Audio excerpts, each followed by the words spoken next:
Hello and blessings, my beautiful souls. How are you today? My name is Avalon Cameron and welcome back to my channel. Today I'd like to have a nice little chat with you about the concept behind real magic. Of late, I've been getting a lot of messages from people on Instagram and, via email asking me, like, what is real magic?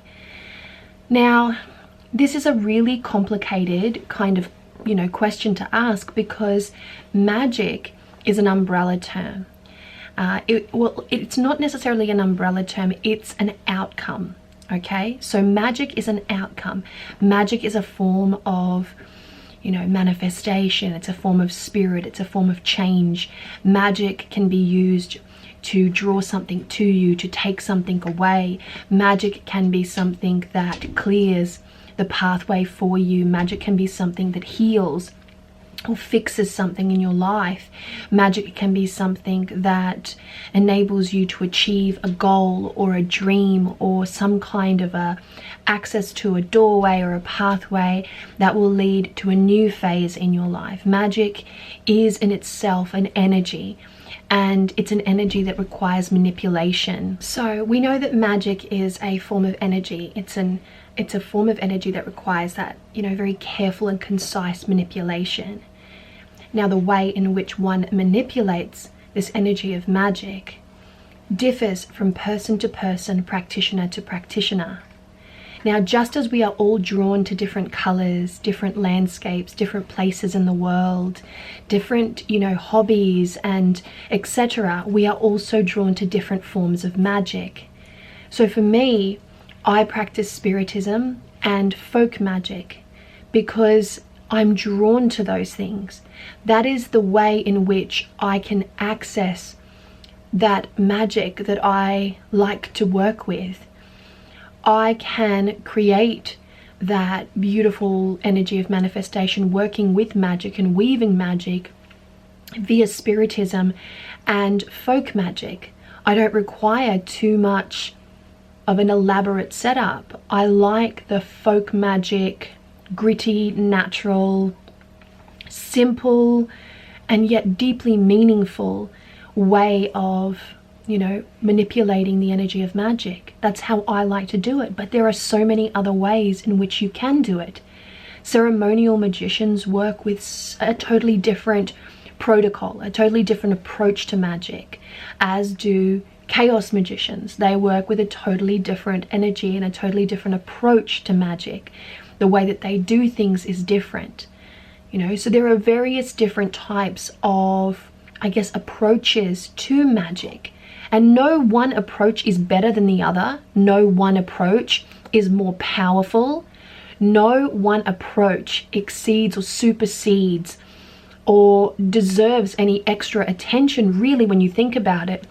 Because at the end of the day, magic is something that will create results. If you're getting results from folk magic, or you're getting results from chaos magic, or you're getting results from Wicca, or you're getting results from high magic or ceremonial magic or grimoire magic or lodge magic, so many different types of magic. If you're getting results from the magic that you are practicing, then that is a great indicator that the magic that you are practicing is in fact perfect for you, feels and works well within your intellectual, spiritual grasp. If you are finding that you are practicing a style of magic that feels cumbersome, that feels heavy, that's not yielding results, then it's probably best to shift the approach to magic and see where that takes you. If you've been practicing some very structured form of magic, for instance, then why not practice a little folk magic, experiment with it, a little cunning work, a little Pella work, a little hoodoo, if you're able to and you have access and there is authenticity and there is also connection there. We must be very respectful of cultural boundaries when we're practicing magic. But as long as you feel that deep inherent connection to the path of magic or the style of magic that you are practicing, then that is a fantastic indicator that that style of magic is your way. It's your style of magic. And it may even be that feeling of rightness, that feeling of, yes, I'm really feeling this is really working for me. May be an echo from your ancestors. They may have practiced a very similar type of magic, you know, to what you are practicing right at this moment in time. And that in itself is a beautiful thing, regardless of whether or not you know that you have some kind of a witch ancestry or a magical lineage of any kind. We all do have a touch of magic in our ancient past. We all have it. Some have it more pronounced. Some, that ancient touch flowed for a lot longer through a particular bloodline before it died out, if it ever did die out. But I digress. The point that I'm trying to make here is that magic is supposed to look different. You know, the way of magic is supposed to look different from person to person. We all look at the world through a very unique lens. What works for one is not going to work for the other. We are all built differently. We all require a different something in life. And that is also true within the realm of magic. So it's something that we all must be very mindful of, because there can be a lot of judgment and criticism, and there can be a lot of, I guess, gatekeeping and guardianship and etc. within the realm of magic, especially now that people share a lot of their practice, their magical practices, their magical philosophies, etc., you know, so openly across many different platforms. And there is always this, you always feel this echo of a judgment, of a gatekeepy kind of energy there. But what's to say that, you know, the person that you are judging isn't practicing a very powerful form of magic that works for them? What's to say that their magic isn't valid?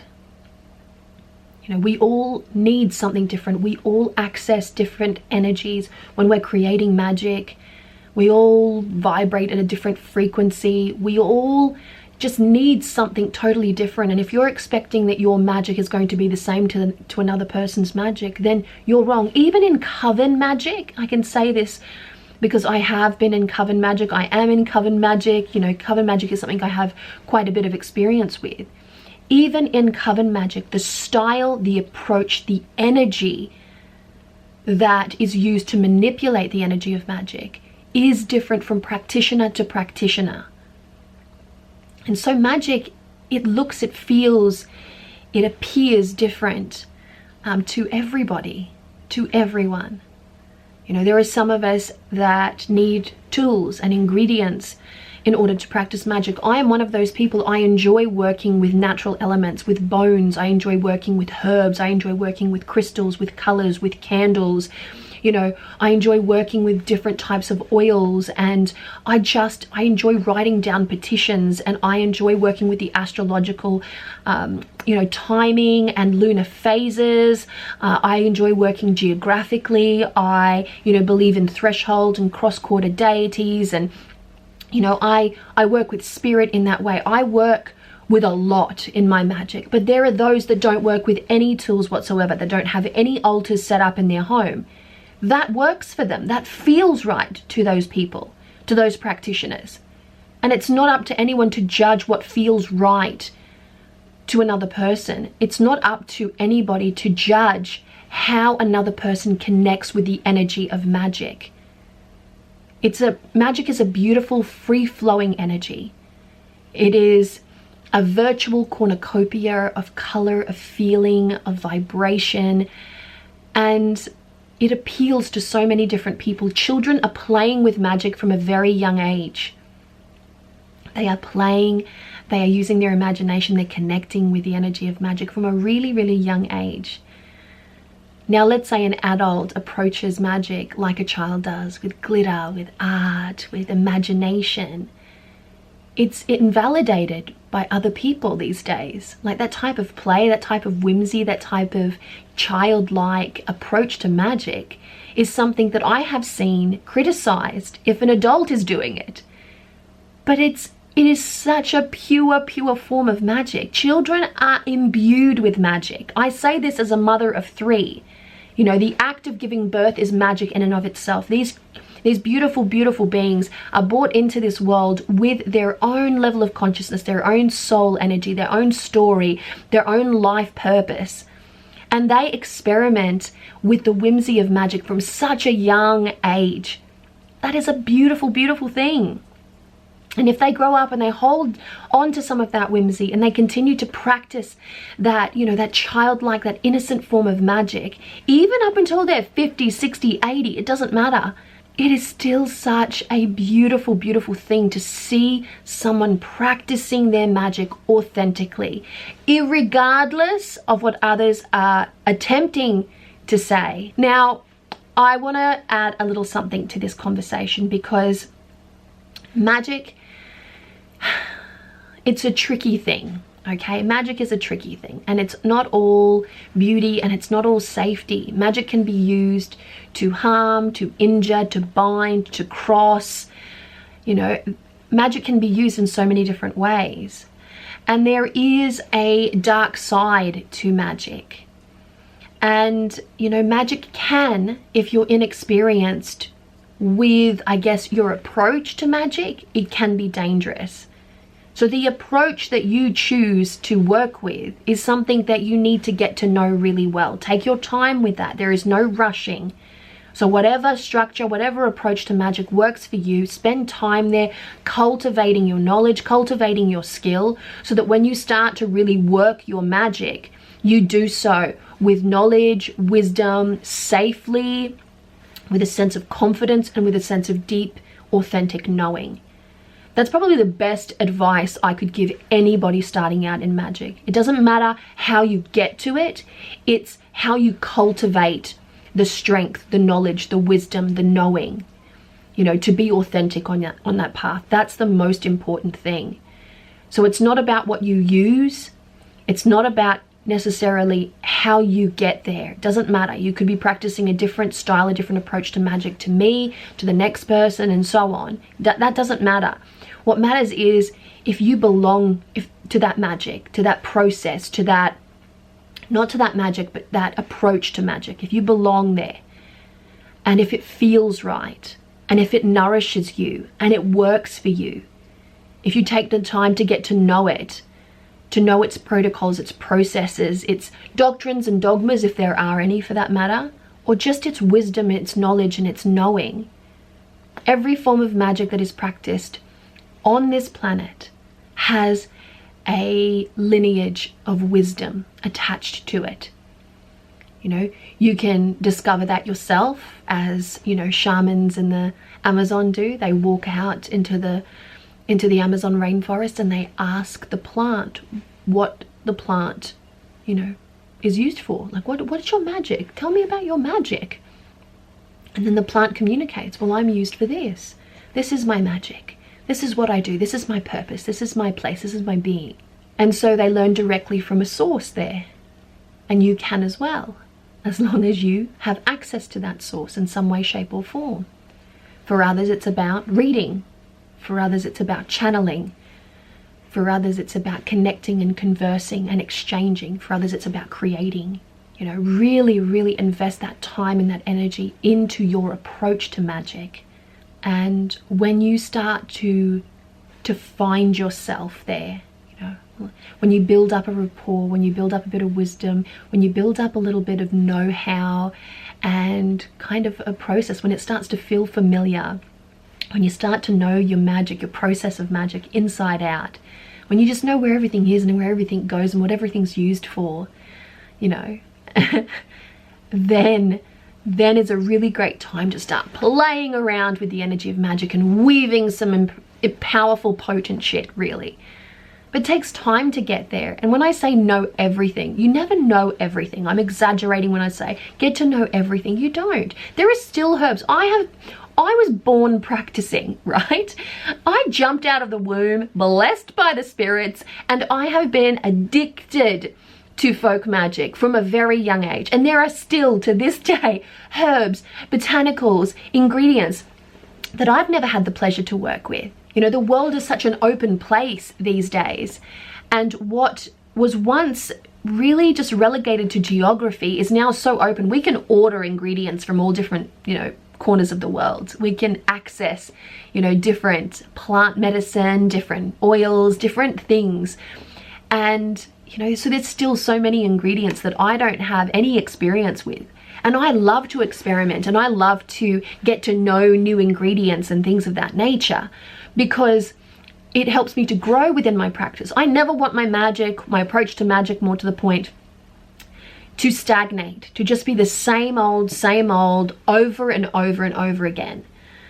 When I get that feeling that I'm starting to fall into a magical rut, then I go out and I hunt for something new to play around with. I hunt for a new ingredient or a new book, or chat to another person, or Google something, just so I can inject my practice with something new so that it continuously grows. You know, it's my responsibility as a practicing witch to ensure that my practice is healthy, it has vitality, it is growing, and it's changing, and it's, you know, it's settling all at the same time, becoming more an extension of myself. That process never ever changes. You know, I'm always adding things, and it's always finding its way. What works for me stays, what doesn't work for me goes, and then it settles again. And then I plod along and I experiment with what I've learned, and I tuck it in here and there, and then I go and learn something else, and I'm juggling up in the air like, does this feel good? I don't know about this, you know? And it's such a fun thing to play around with. You know, I have always found magic to be incredibly fun, entertaining. Yes, it's serious. Yes, it's meaningful. Yes, it can be really, really scary at times.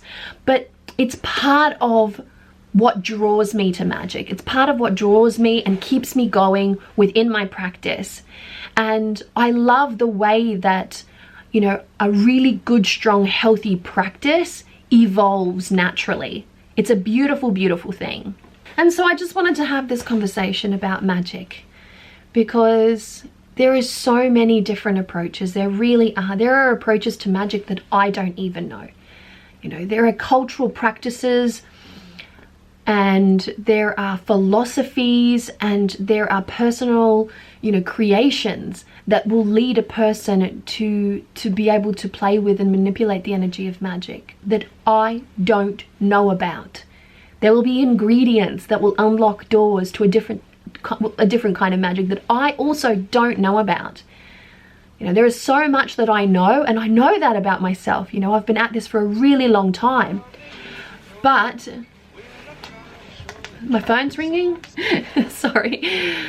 You know, I have been at this for a really long time, but that doesn't mean that I know everything. No one knows everything. If you meet a practitioner, a teacher of esoteric arts, a witch, a magician, if you meet someone like that, it's like, I know everything, run away. Like, run as fast as you can.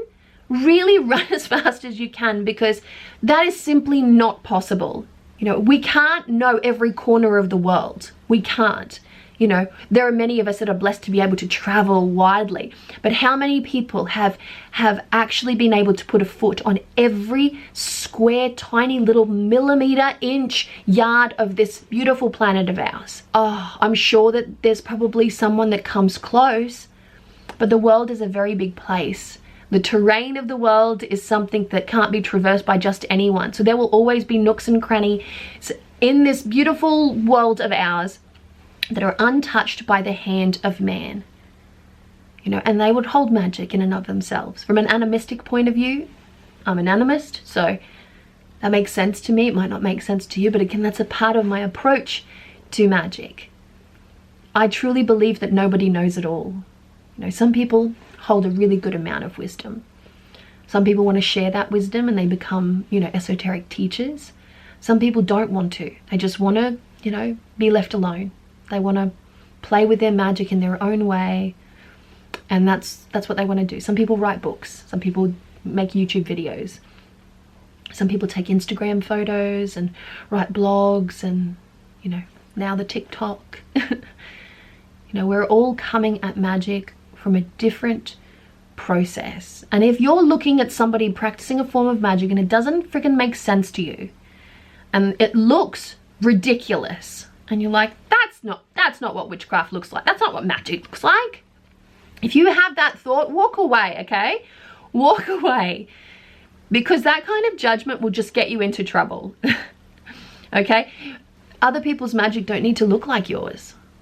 If you're happy with what you're doing and you're happy with how you're practicing your magic, good for you. Leave other people to their own devices. If they're practicing magic and it's getting them lots of attention, you know, public attention online, that's fine. And if it works for them, that's great. Just leave them be. If you don't agree and it doesn't resonate and it doesn't make sense, it can be very easy to get in there and judge, but don't. You're on your own path, pay attention to your own thing, mind your business, and just have fun. And so that was my wild ramble about magic, real magic, my magic. I hope you've enjoyed it. Bye.